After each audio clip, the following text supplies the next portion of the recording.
Bună, dragii mei! Bine ați venit pe Povești cu Mama, locul unde descoperim împreună povești frumoase care aduc lumină și bucurie fiecarei zile.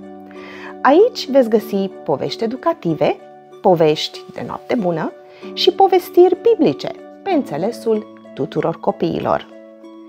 Dacă vreți să ascultați povești frumoase și în limba engleză, mă găsiți pe canalul Mama Storytime și veți găsi un link în descrierea acestui video. Hai să începem și să ne bucurăm împreună de povestea de astăzi. Biblia ilustrată pentru copii. Grădina Raiului. Dumnezeu i-a pus pe Adam și pe Eva într-o grădină numită Rai. Grădina Raiului era un paradis bogat și colorat.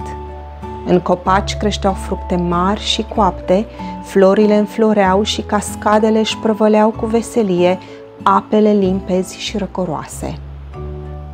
În mijlocul grădinii, Dumnezeu a pus un copac numit copacul cunoașterii. Dacă mâncai fructul pe care îl făcea acest copac, aveai puterea de a cunoaște diferența dintre bine și rău. Dumnezeu le-a spus lui Adam și Evei că puteau mânca din orice copac din grădină, mai puțin fructul din copacul cunoașterii. Dacă mâncați din acest copac, i-a avertizat Dumnezeu, nu o să mai puteți locui în grădină. Vă mulțumesc că ați ascultat povestea de astăzi alături de mine. Sper că v-a plăcut și că v-a adus bucurie în inimă.